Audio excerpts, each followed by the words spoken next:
Margaret Calloway learned at 18 that a locked door makes no sound at all. It simply clicks, and a life folds itself into the back seat of a car parked outside a laundromat.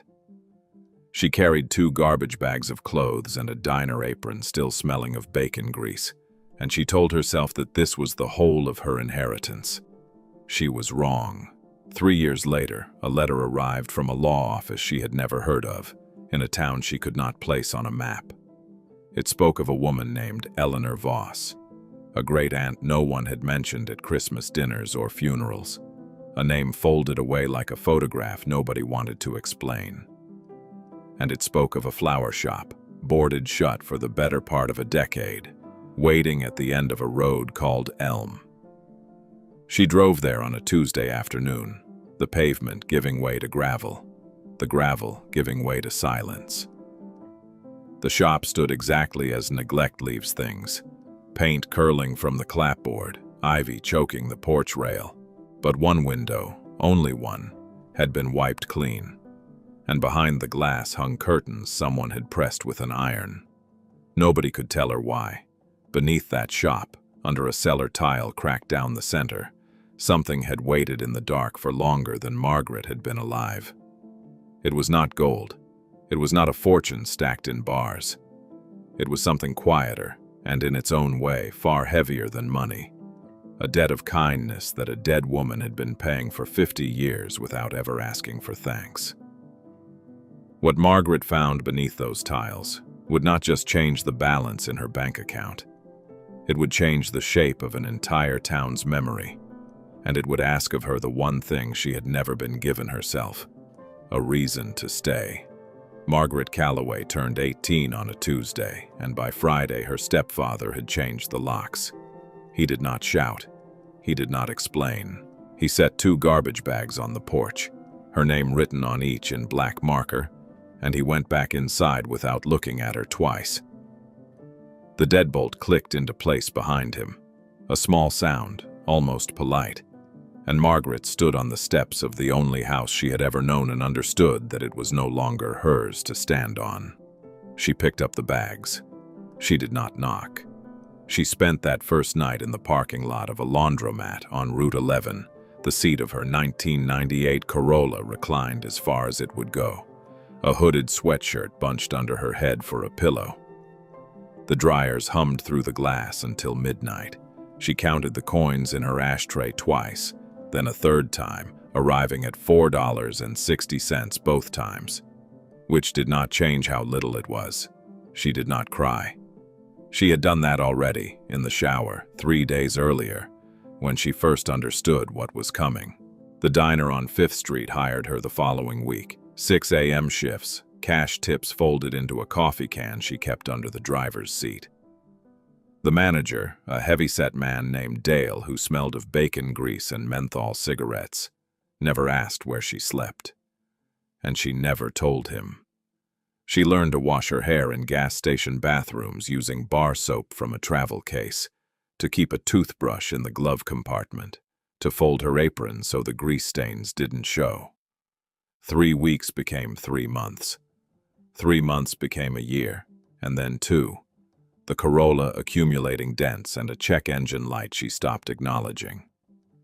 By the time she was 21, Margaret had a studio apartment above a hardware store, $410 a month, and a routine so fixed it functioned as a kind of peace.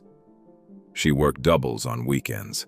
She kept $60 folded in a coffee can of her own now, a habit passed down from nowhere she could name, just something she'd started doing the first week she was on her own. She did not think about her stepfather. She did not think about her mother, who had died when Margaret was 9, or about the family on her mother's side that had scattered before Margaret was old enough to remember their faces. She had built a life out of small, repeatable things, and small, repeatable things did not ask questions about the past.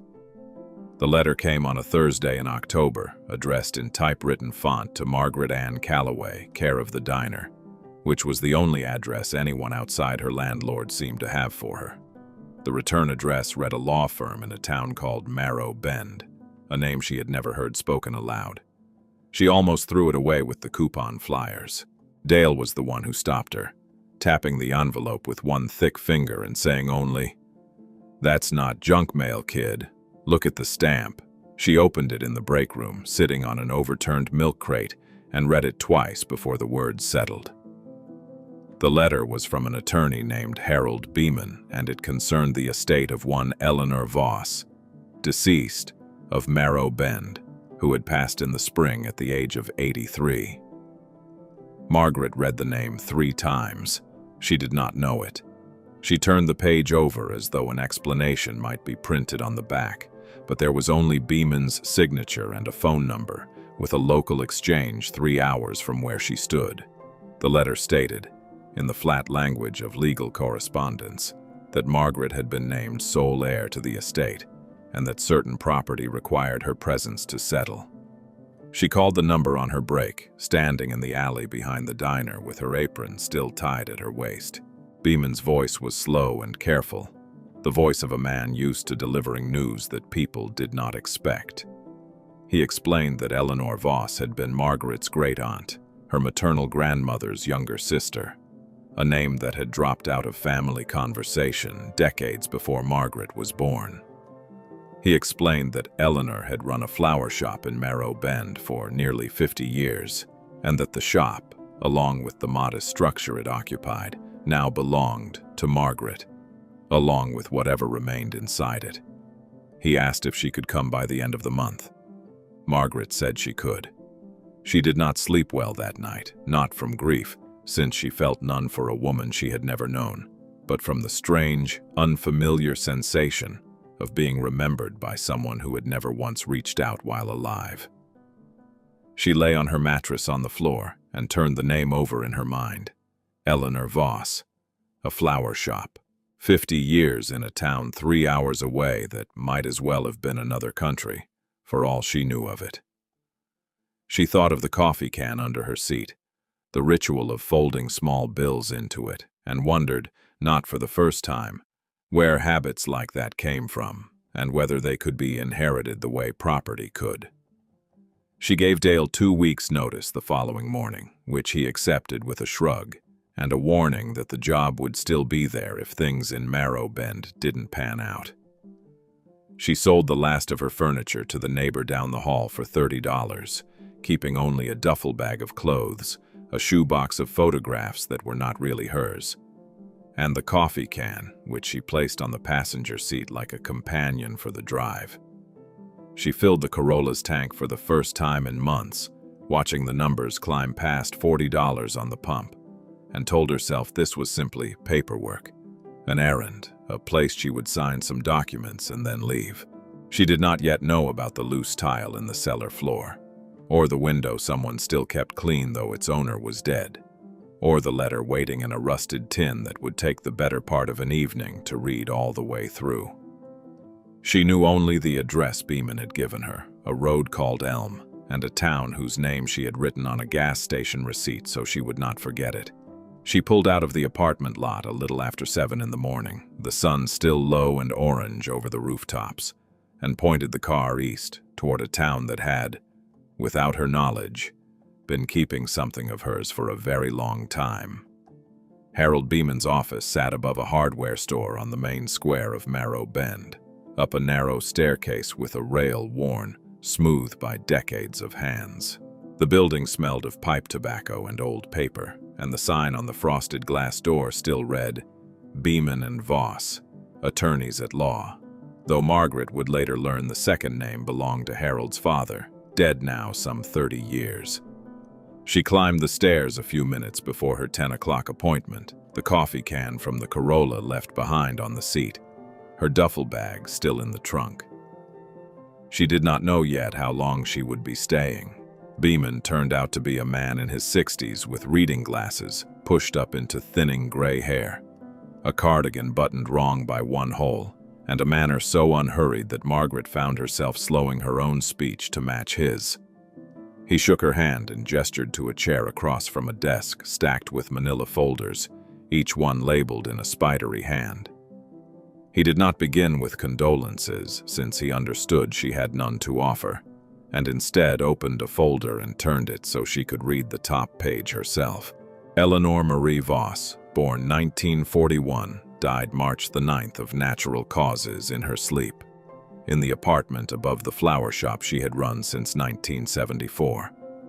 Margaret asked the only question that mattered to her. She asked who Eleanor Voss had been, since the name meant nothing, and the letter had used the word great-aunt, as though that alone should explain 50 years of silence. Beeman folded his hands on the desk and told her what he knew, which he admitted was less than he wished. Eleanor was the younger sister of Margaret's maternal grandmother, a woman named Ruth, who had left Marrow Bend as a young bride and never returned, not even for her sister's wedding, not even for their mother's funeral. Nobody in town, Beeman said, had ever heard a clear reason why. He slid a second folder across the desk, thinner than the first, containing a single black and white photograph of two young women standing in front of a shop front, one smiling broadly at the camera, the other looking slightly away, as though she had been caught mid-thought. Beeman said this was Eleanor and Ruth, taken sometime in the early 1960s, before whatever had happened between them happened. Margaret studied the photograph for a long moment, searching the faces for some trace of her mother, who had died when Margaret was 9, and finding only a vague resemblance in the shape of the jaw. She did not recognize either woman. She kept the photograph anyway, sliding it into her jacket pocket without asking permission. The paperwork took the better part of an hour. Beeman explained in the same unhurried voice that Eleanor had left no other living relatives that anyone could locate. No children. No husband who had survived her. No siblings besides Ruth, long since deceased herself. A probate search using old church records and a handwritten family Bible found in the apartment above the shop had eventually turned up Ruth's daughter, and through her, Margaret, the last branch left on a tree that had otherwise gone quiet. Margaret signed where Beeman indicated, her signature small and careful, the way she had been taught to write it in a foster placement years before the Corolla and the diner and the studio apartment above the hardware store. When the papers were signed, Beeman set a single brass key on the desk between them, old-fashioned, the kind with a long shaft and a simple bow, worn smooth on one side from years in someone's pocket. He said it opened the front door of the shop on Elm Street, though he added, almost as an afterthought, that the back door had not been locked in years, not that anyone in town would think to try it. Margaret picked up the key and turned it over twice, feeling its weight, surprised at how heavy so small an object could be. Beeman watched her do this without speaking, the way a man watches someone lift something he already knows is heavier than it looks. He told her the shop had been closed since Eleanor's death in March, boarded up by the county after a broken window let in a raccoon, and that nobody had been inside since except a deputy doing a welfare check. He mentioned, in the same flat tone he used for everything, that a man named Otis Reyes had been by a few times to check on the place, though Beeman didn't know him well and couldn't say why he bothered. Margaret filed the name away without much thought, distracted by the larger fact settling over her, that she now owned a building in a town she had never visited, left to her by a woman who had never once written or called. She asked Beeman why Eleanor had chosen her at all, a stranger 3 hours away, when she could have willed the property to the town, or a charity, or nothing. Beeman took his glasses off and cleaned them on the hem of his cardigan before answering. A habit, Margaret suspected, that gave him time to choose his words. He said Eleanor had updated her will only 8 months before she died, after decades of it naming no one at all, and that the update had come not long after Eleanor apparently learned, through channels Beeman didn't fully understand, that Ruth's line had continued through a granddaughter working double shifts at a diner 3 hours east. He said he didn't know how Eleanor had found this out, only that she had come into his office on a Tuesday afternoon, sat in the same chair Margaret now occupied, and asked him to draft the change herself, in her own words, insisting on writing part of the will's language personally. He said Eleanor had smiled while doing it, which he mentioned only because it was, in his experience, unusual for that particular task.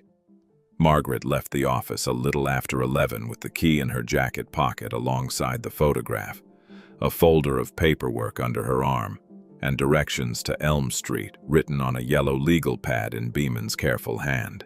She sat in the Corolla in front of the hardware store for several minutes before starting the engine, turning the key over in her palm, running her thumb along the worn side where someone's hand had rested for 50 years. She thought about the woman in the photograph looking slightly away from the camera, and about the sister who had left and never come back, and about the strange arithmetic that had brought her, of all people, to this square in this town on this particular Tuesday. She did not have an answer. She put the car in drive and followed Beeman's directions west, out past the edge of downtown, toward a road that would grow narrower with every mile she traveled. The road out of downtown Marrow Bend was paved and orderly for the first mile, lined with the kind of small businesses that seem to exist in every town of that size: a barber shop, an insurance office, a diner not unlike the one Margaret had left behind. She followed Beeman's directions past the edge of that order, where the pavement grew rougher. The yellow lane lines faded to suggestion, and the buildings gave way to fields of soybeans cut close for the season. She checked the yellow legal pad on the passenger seat twice, though there was only one road to follow, and the town seemed to be releasing her slowly, one landmark at a time, the way a hand opens when it finally decides to let something go. The asphalt ended without ceremony about 2 miles past a shuttered grain elevator, the transition marked only by a change in the sound of her tires, from smooth hum to a rattling crunch of gravel and loose stone. The Corolla's suspension complained at every pothole, and Margaret slowed to a crawl, aware suddenly of how far she had come from anything resembling a main road. A rusted water tower stood off to her left, the town's name painted on its side in letters so faded they were more suggestion than word. She passed a single gas station, closed, its pumps wrapped in yellow tape that had faded to the color of weak tea, and then nothing at all for the better part of a mile. The gravel narrowed further into something closer to a dirt lane about a half-mile from her destination, the shoulders overgrown with goldenrod and Queen Anne's lace gone brittle in the October air. Margaret rolled her window down, though the day was cool, wanting some sense of the place beyond what she could see through glass. The air smelled of cut hay and something mineral underneath it. Maybe the creek Beeman had mentioned Marrow Bend was named for, running somewhere unseen beyond the tree line. She passed a mailbox leaning at a hard angle, the name painted on its side long since sun-bleached into illegibility, and understood without being told that this had once been a road people lived on, before whatever had happened to make it this quiet. The world seemed to close in around her the farther she drove, the fields giving way to a stand of old oaks whose branches met overhead and dimmed the afternoon light to something dappled and uncertain. She thought, not for the first time since Beeman's office, about the sister who had left this place and never returned, and wondered what it must have taken to walk away from a road like this and not once look back. She thought about her own mother, dead 11 years now, who had never once mentioned an aunt, a shop, or a town called Marrow Bend. And Margaret found herself gripping the wheel a little tighter at the thought of all the things a family could simply choose not to say. The lane curved once, sharply, around an outcrop of gray stone, and then straightened into a final stretch that Beeman's directions identified only as Elm Street, though Margaret saw no elms at all, only a lone maple gone red at the edges. She slowed the Corolla to a stop, where the lane widened into what had clearly once been a gravel lot for customer parking, now sprouting weeds through cracks that spread like veins across its surface. Ahead of her stood a low, wide building with a peaked false front, the kind of construction common to small commercial buildings, built sometime before the First World War, its clapboard siding gray with age and peeling in long curls near the eaves. A sign, hand-lettered and faded, hung crooked from two remaining chains above the door, the paint worn down until only the ghost of a word remained, something that might once have said Voss Floral, though Margaret could not be entirely certain. She cut the engine and sat for a moment in the sudden silence. The tick of the cooling motor, the only sound beside a distant crow calling from somewhere in the oaks behind her. The building's front windows were boarded on the left side with plywood gone silver from weather, nailed up in a hurry, she guessed, after the raccoon incident Beeman had mentioned. Ivy had taken hold of the porch rail and climbed halfway up one support post, thick and woody at its base, the kind of growth that spoke of years rather than months. A gutter hung loose along the roofline, swaying faintly though there was no wind Margaret could feel, and the porch boards themselves looked soft in places, the gray of wood that had taken on rain too many times without anyone to seal it against the weather.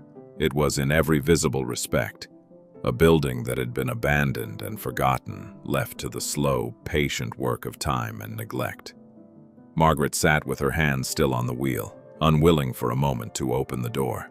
Some instinct telling her that once she stepped out onto that gravel lot, the errand Beeman had described would stop being paperwork and start being real. She thought of Dale back at the diner, of the coffee can on the passenger seat that she had, after all, brought with her, tucked now into the duffel bag in the trunk. She thought of the key in her jacket pocket, heavier than its size should allow, worn smooth on one side from a hand that was no longer living to explain why. Outside, the crow called again, closer this time, and somewhere beyond the building she thought she heard the faint trickle of moving water, the creek, perhaps, that had given the town its name. She opened the car door at last and stepped out onto the gravel, the sound of her boots loud in a stillness she was not used to. 3 hours and a lifetime away from double shifts and parking lots, and the particular kind of noise that cities made even at their quietest. The air here held none of that. It held only cut grass gone to seed, distant water, and the faint sweetness of rot from wood too long exposed to rain. Margaret Calloway stood at the edge of the lot and looked at the shop that had, without her knowledge or consent, been waiting for her arrival for the better part of 7 months, and felt, for the first time since the letter had arrived at the diner, something other than confusion settle into her chest. She could not yet have named it. It resembled, more than anything else she could compare it to, the particular quiet of a held breath. Margaret crossed the gravel lot slowly, her boots crunching over weeds that had pushed up through cracks wide enough to swallow a tire.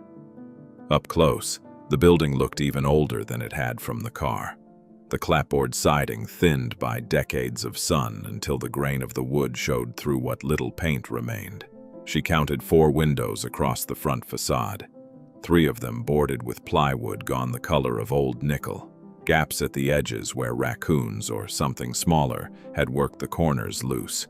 She stopped a few feet from the porch steps and let her eyes travel the length of the building once, slowly, the way a person surveys a job before deciding where to start. The 4th window, at the far end nearest the ivy-choked corner, was not boarded at all. Margaret noticed it the way a person notices a single lit house on a dark street, out of place enough to draw the eye before the mind understood why. The glass was clean, not merely intact but clean, free of the film of dust and cobweb that coated every other surface of the building, and behind it hung a curtain of pale yellow cotton, pressed and hanging straight from a rod that someone had clearly leveled with care. She stood there for a long moment, studying it, unable to reconcile the window's condition with the ruin surrounding it on every side. She stepped closer, drawn by something she could not name, and peered through the clean glass into what had once been the shop's front counter area. A wooden display case stood along one wall, empty now, its glass shelves dusty but unbroken, and beside it a chalkboard sign leaned against the counter, the chalk lettering long since faded to a ghost of itself. The floor inside was swept, or had been swept recently enough that no accumulation of leaves or grit marred its surface near that particular window, though the rest of the shop, visible in dimmer outline beyond the counter, looked considerably less tended. Margaret pressed her palm briefly against the glass, feeling its coolness, and found herself whispering the obvious question aloud to no one. Someone had been here. She circled around the side of the building next, following a narrow path worn into the grass by feet other than her own. Boots or work shoes, judging by the width of the trail, pressed flat and returning to itself the way a path does when it is used regularly rather than once. The path led to the back of the shop, where Beeman had mentioned an unlocked door, and Margaret found it exactly as described. The wood swollen slightly in its frame, but the latch itself free of rust, worked smooth by recent use rather than seized shut by neglect. A pair of pruning shears hung from a nail beside the door frame, their blades clean, their handles wrapped in fresh black tape that had not yet begun to peel at the edges. She touched the handle of the shears the way she had touched the glass, testing it against the possibility that she was imagining things. She found more evidence as she continued around the building's perimeter, small things that would have meant nothing on their own, but together formed an unmistakable pattern. A rain barrel near the back corner had been recently topped off, judging by the water line still visible against its rusted metal side, and beside it sat 3 clay pots, empty of soil but scrubbed clean, stacked with a care that suggested someone intended to use them again. The ivy that choked the front porch rail had been cut back in one section near the back steps, the fresh cuts still greenish at their ends, not yet browned by exposure to air. Margaret crouched beside the cut vine and ran her thumb along the severed stem, calculating in her head how recently the cut must have been made. No more than a week, she guessed, maybe less. She returned to the front of the building and sat down on the porch steps, testing their strength first with one boot before committing her full weight, and found them solid enough despite their weathered appearance. From this angle she could see the clean window clearly, its pale curtain catching what little afternoon light filtered through the oaks behind her, and she found herself staring at it the way a person stares at a puzzle piece that does not seem to belong to the box it came in. Eleanor Voss had been dead for 7 months. The county had boarded the building after a break-in months ago. Nobody, as far as Beeman knew, held a legal claim to the property besides Margaret herself. And yet someone, clearly, had been coming here, tending small pieces of it, keeping one window clean against all reason. She thought of the name Beeman had mentioned almost in passing, a man called Otis Reyes, who had apparently checked on the property a few times since Eleanor's death. Though Beeman had admitted he didn't know the man well or understand his reasons, Margaret turned the name over, trying to picture the sort of person who would drive out to a dead stranger's shop, on a road most people had forgotten existed, and wash a single window for no payment and no audience. She could not picture it. Her own life up to this point had not included people who did things simply because they seemed worth doing, without expectation of return. And the idea sat strangely in her chest, neither comfortable nor entirely unwelcome. She rose from the steps eventually, brushing dust from the back of her jeans, and approached the front door with the brass key finally in hand. The lock turned with more resistance than she expected, the mechanism stiff from disuse despite its recent handling, and she had to lean her shoulder into the door before it gave way with a groan of old hinges. Inside, the shop smelled of dust and dried flowers and something faintly sweet underneath. Wax, perhaps, or the ghost of potpourri long since gone stale in its bowl. Margaret stood in the doorway for a moment, letting her eyes adjust to the dimness, and understood, with a clarity she had not expected to feel, that whatever waited inside this building was going to take longer than a single afternoon to understand. Margaret spent her first hour inside the shop simply walking its rooms, letting her boots leave prints in dust thick enough to hold them. The main room still held the bones of a working flower shop, a long counter of dark wood scarred with decades of scissor cuts, a wall of small drawers meant for ribbon and floral wire, and a walk-in cooler at the back, its compressor long since silent, its door standing open on a rubber gasket gone brittle and cracked. She found a broom leaning in one corner, its bristles worn at an angle, and used it without thinking, clearing a path from the front door to the counter simply to have somewhere clean to stand. Dust rose in the shafts of light coming through the one clean window, turning gold before it settled again. She returned to the Corolla for her duffel bag and a flashlight she kept in the glove compartment for emergencies that had, until now, never included exploring a dead woman's shop. She also carried in a canvas tool bag she had bought years ago at a yard sale for $4, containing a hammer, a flathead screwdriver, and a small pry bar she had once used to remove a stubborn baseboard in her studio apartment. She did not know, walking back across the gravel lot, what exactly she expected to accomplish that first day. Only that sitting in the car and doing nothing felt worse than doing something, however small. The afternoon light had shifted by the time she re-entered, throwing longer shadows across the swept path she had cleared. The cellar door stood at the back of the main room, half hidden behind a set of shelving units that had collapsed against it at some point, spilling ceramic pots across the floor in a scatter of broken shards.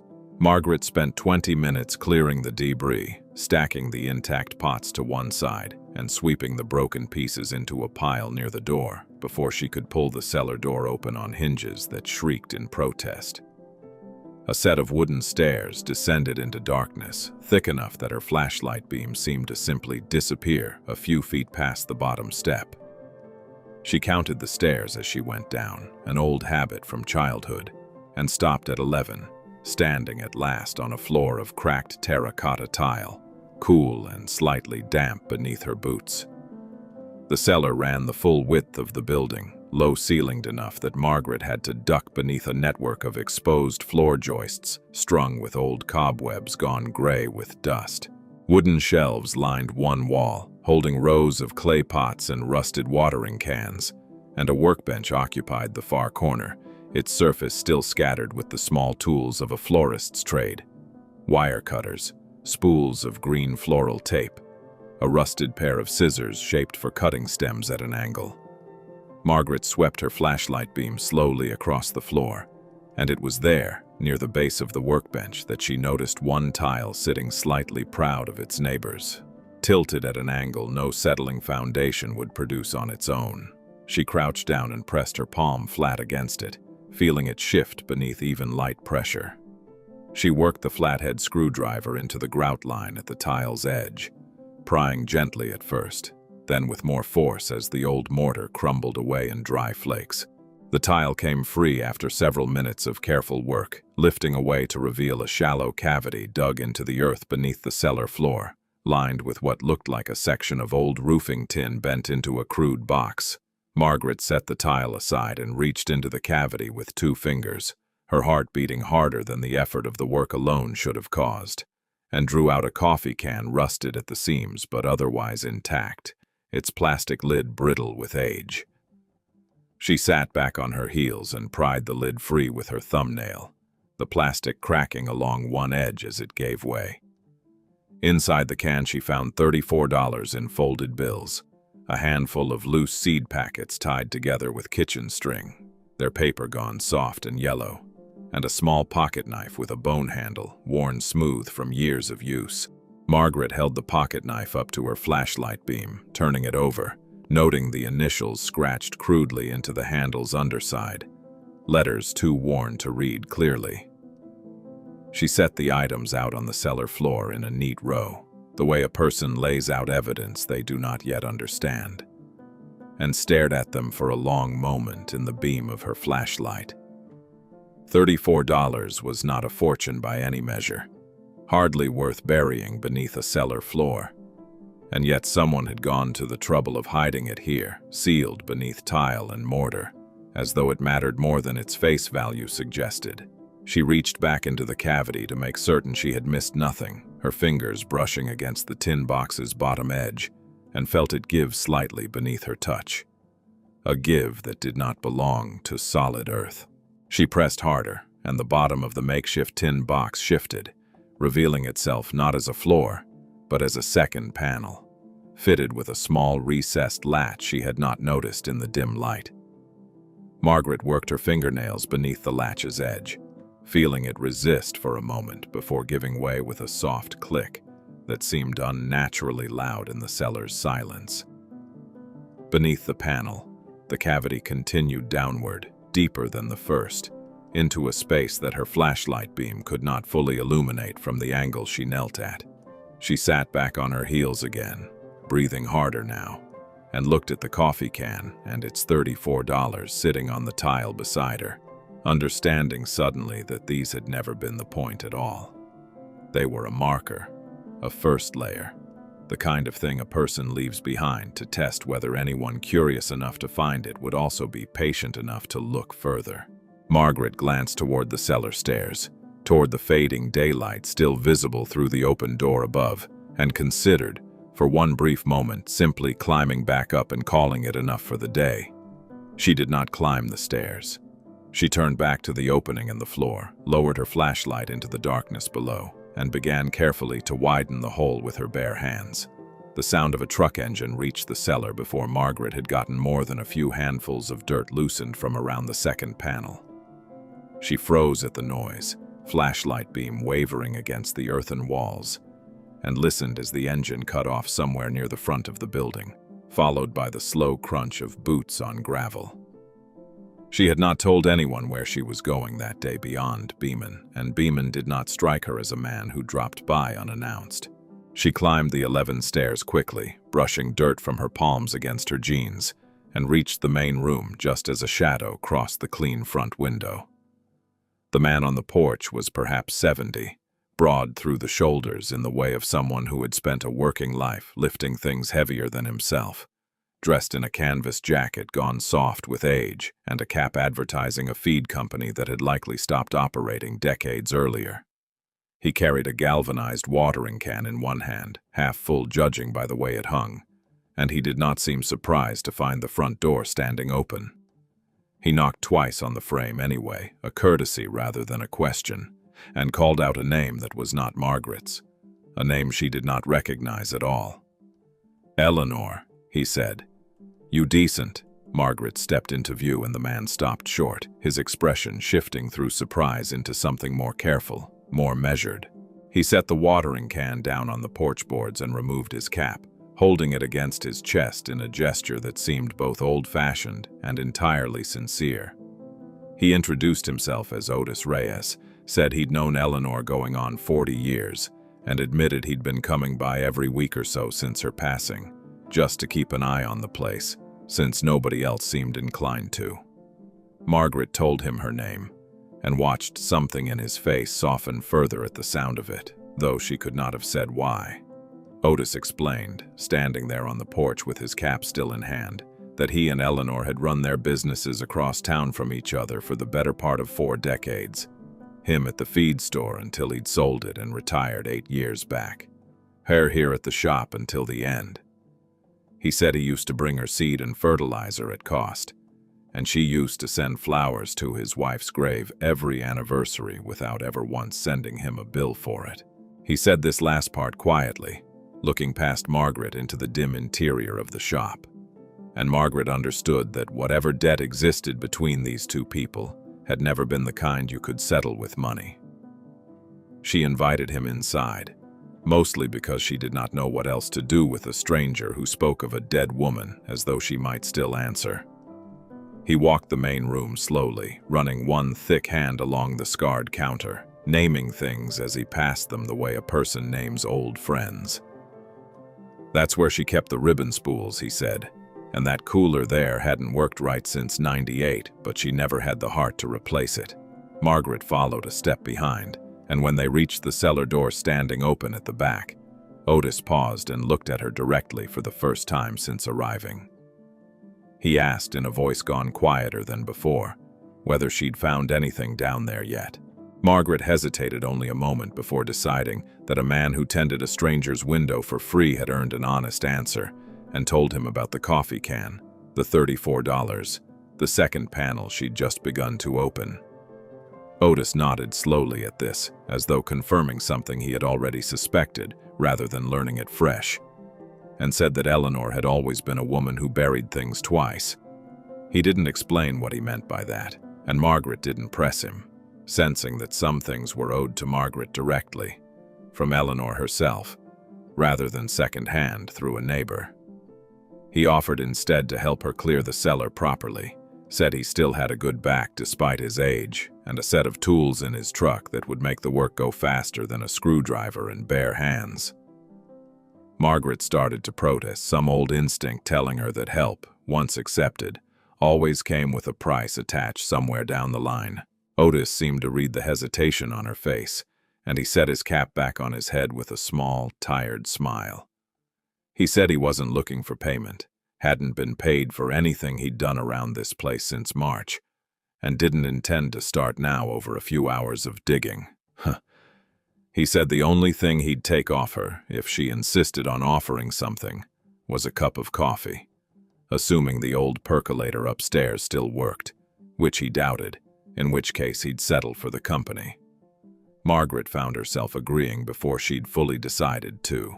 Something about the plainness of the offer disarming whatever guard she usually kept raised against strangers who wanted things from her. They worked through the remainder of the afternoon together, Otis fetching a proper spade and a pry bar from his truck bed, Margaret holding the flashlight steady while he worked the second panel free of the surrounding earth, with a patience she would not have managed alone. He did not ask more questions than necessary, and he did not offer more explanation than he'd already given, content instead to work in a silence that felt, oddly, companionable rather than awkward. When the panel finally came loose, revealing a wooden box far larger than the coffee can above it, Otis sat back on his heels and looked at Margaret across the opening, his expression unreadable in the fading cellar light. He said only that she'd want to open that one herself, and that he'd be right there if she needed him. And then he said nothing further at all, letting the silence do whatever work silence does best.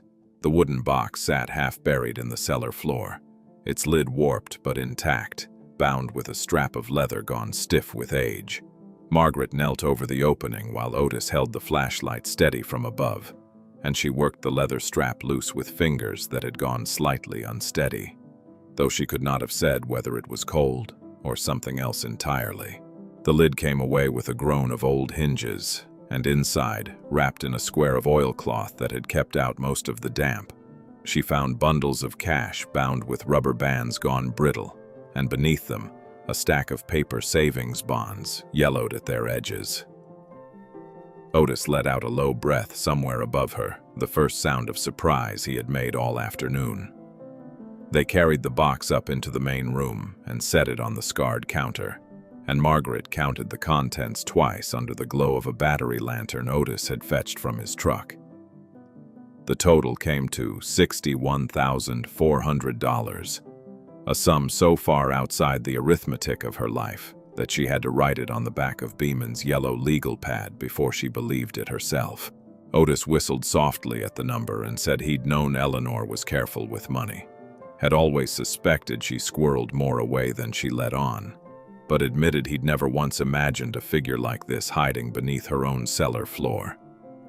Margaret sat on a stool behind the counter for a long while after that, staring at the stacks of bills, feeling less like a woman who had inherited a fortune and more like a woman who had stumbled into someone else's secret. It was Otis who found the tin, tucked beneath the false bottom of the wooden box itself, a small round container that had once held rose-flavored hard candies, its painted lid faded but its seal still tight. He handed it to Margaret without opening it himself, saying only that it looked like the kind of thing meant for her eyes and nobody else's, and then he stepped back toward the door, offering to give her privacy, or coffee, or both, whichever she wanted first. Margaret asked him to stay, surprising herself with the request, and he settled onto an overturned crate near the counter, quiet as a man who understood that his presence was needed without requiring explanation of why.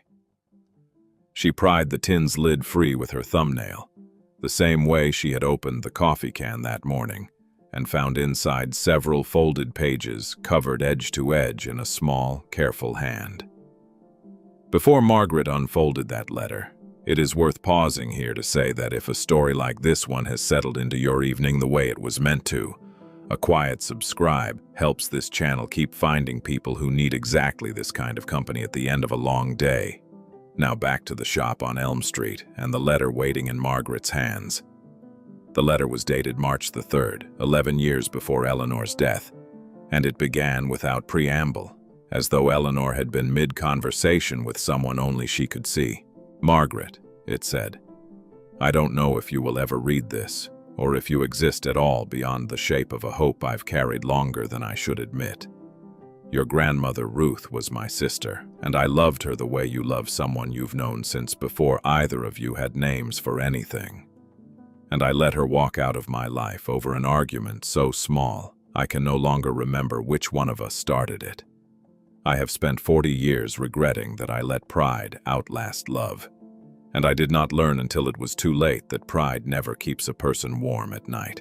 The letter continued across 3 more pages, Eleanor's handwriting growing looser toward the middle before tightening again near the end, as though she had set the pages aside and returned to them later with steadier hands. She wrote about the shop, about the years she had spent building it from nothing after her own husband passed young, about the particular satisfaction of watching something grow that she had planted herself. She wrote, too, about money she had quietly set aside over the decades, not from vanity or fear, but from a habit of preparing for a day she hoped would never come and eventually knew would. She wrote that she had learned, through a genealogist she had hired without telling a soul, that Ruth's line had continued through a granddaughter working long hours at a diner, and that the knowledge had filled her with a hope so sudden and so large it had frightened her. Margaret read the final page slowly, her thumb tracing the edge of the paper, the way she had traced the pocket knife earlier that day. Eleanor wrote that she was not asking Margaret to forgive an old woman she had never met for a quarrel that predated her birth by decades. She was asking only that Margaret consider keeping the shop open, not as an obligation, but as a possibility, since Eleanor had come to believe, late in her life, that the flowers she'd grown here had done more good in this town than she would ever be able to explain in a letter. She closed with a single line, written larger than the rest, as though Eleanor had pressed the pen harder while writing it. "Whatever you decide," she wrote, "know that you were loved by someone who never once got the chance to say it to your face." She signed it simply, Eleanor Voss, and beneath her name, the date, and beneath that, in smaller letters, the words, "I am sorry it took me so long." Margaret set the letter down on the counter and sat very still for a long moment, her hands folded in her lap, her eyes fixed on some point beyond the boarded windows that Otis did not try to interrupt. He did not ask what the letter said, and she did not offer to tell him, understanding without discussion that some of it belonged only to her. Outside, the light had gone the deep gold of late afternoon, slanting through the one clean window and falling across the counter in a long bar that touched the edge of the letter without quite reaching its words. Margaret wiped her face once with the back of her hand, a single motion, unhurried, and then folded the letter carefully back along its original creases, the way a person folds something they intend to keep for a very long time. The man arrived on a Wednesday, 10 days after Margaret had first turned Eleanor's key in the lock, driving a black pickup truck too new and too clean for the gravel lot it parked on. He introduced himself as Walter Grieve, extending a hand with a grip calibrated to seem firm, without seeming aggressive, and said he represented a development group interested in acquiring parcels along this stretch of county road. Margaret had spent the previous 10 days scrubbing floors, replacing the broken window, and hauling 2 truckloads of debris to the county dump with Otis's help. And she met Grieve's handshake with palms still faintly stained from steel wool and cleaning solvent. He looked past her at the shop's freshly washed front window and smiled in a way that did not quite reach his eyes. Grieve explained, standing on the porch Margaret had swept clean that same morning, that his company planned a storage facility for the surrounding fields, and that the shop's location at the road's dead end made it, in his words, a logistical inconvenience rather than an asset. He offered $61,400 for the property, a number he presented with the practiced ease of a man who dealt in figures for a living. And Margaret felt something cold settle in her stomach at the coincidence of that exact amount, though Grieve could not have known it matched what she'd found beneath the cellar floor. She told him she would need time to consider it, and he nodded as though he had expected nothing less, tucking a business card into her hand with a corner slightly bent from his pocket. He returned twice more over the following 2 weeks, each visit shorter than the last, each offer accompanied by fewer pleasantries. On his third visit he mentioned, almost as an aside, that the county had cited the property for building code violations twice in the past decade, and that further violations, if discovered, could result in condemnation proceedings that would cost Margaret considerably more than his offer to resolve. He said this while looking at the porch rail rather than at her, his tone mild, almost apologetic, the tone of a man delivering weather rather than a threat. Margaret thanked him for the information and told him she was still considering his offer, though something in his phrasing had left her hands unsteady after he drove away. She mentioned the visit to Otis that same evening, over coffee brewed on a camp stove since the shop's ancient percolator had, as predicted, refused to work. Otis listened without interrupting, his jaw tightening slightly at the mention of code violations, and said that Grieve's company had been buying up parcels along 3 different county roads over the past 2 years, always at prices that seemed generous until a person understood what the land would be worth once developed. He said he didn't think Grieve was a cruel man, exactly. Just a man used to getting what he wanted through patience and small pressures applied steadily over time, the way water eventually wears down stone. Margaret found some small comfort in that assessment, though it did not entirely settle the unease Grieve's visits had left behind. It was 2 days after that conversation that Margaret found the young man sitting on her porch steps in the early morning light. A backpack beside him and a bicycle with a flat rear tire leaned against the porch rail. He introduced himself as Cole Bishop, said he'd been passing through on his way to a construction job 3 counties over that had fallen through before he'd arrived, and asked, with the particular carefulness of someone accustomed to being told no, whether she had any work he could do in exchange for a meal. Margaret studied him for a long moment, taking in the worn soles of his boots, the way he held himself slightly apart as though bracing for rejection, and recognized something in his posture that she remembered from a parking lot outside a laundromat 3 years earlier. She did not hesitate the way she might have a month before. She told him there was plenty of work, hauling and cleaning mostly, and that she couldn't pay much but could offer breakfast, a place to sleep in the shop's back room, and a fair wage for whatever days he wanted to stay. Cole's expression shifted at this, surprise giving way slowly to something like disbelief, and he asked twice whether she meant it before accepting. Margaret found herself thinking of Otis's watering can, of the coffee he'd never asked her to pay for, of a debt that seemed to move only in one direction, forward, from one stranger to the next. Cole proved capable with his hands, clearing brush and repairing the porch rail with lumber Otis had left over from a project years earlier, and Margaret found his presence in the shop steadying in a way she had not expected. She told him, over their second dinner together, some of what had happened since she'd arrived. The letter, the money, Grieve's visits, though she left out the exact figures out of an old habit of caution she could not quite shake. Cole listened with the particular attention of someone who understood, without needing it explained, what it meant to be handed something you had not expected and did not yet know how to hold. He did not offer advice about Grieve, sensing correctly that it was not his to give, but he did say quietly that he'd stick around as long as she needed the help.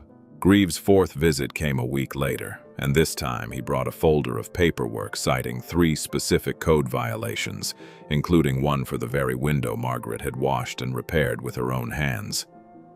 He set the folder on the counter and told her, in the same mild tone as before, that the county's inspector was a reasonable man who could be persuaded to overlook these matters if the property changed hands soon, though he could make no promises about how long that reasonableness might last.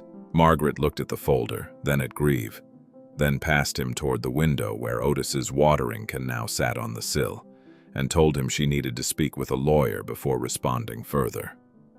Greaves smiled his careful smile again, said he understood entirely, and left his card once more on the counter, the same bent corner as before, as though he printed them that way on purpose. Beeman met with Margaret the following Monday. The folder of Greaves' citations spread across his desk, beside a copy of the county building code he'd pulled from a shelf behind him. He studied the violations one by one, his glasses pushed low on his nose, and said after several minutes that 2 of the 3 were already resolved by the repairs Margaret had made, and the third, concerning the electrical panel in the cellar, was a matter of an inspection and a modest fee rather than any grounds for condemnation. He said Greaves' letter had been written to frighten rather than to inform, a tactic he'd seen before from developers eager to move a reluctant seller before that seller learned the truth of their own situation. Margaret felt something in her chest loosen for the first time in days. Word of Greaves' visits had, without Margaret quite noticing how, spread through Marrow Bend in the way such things do in small towns, carried by Otis at the feed store counter, and by Beeman's secretary at the diner, and by a dozen other quiet exchanges Margaret never witnessed directly. She began to notice it in small ways. A woman at the hardware store who introduced herself unprompted and mentioned she'd bought her wedding bouquet from Eleanor 30 years back.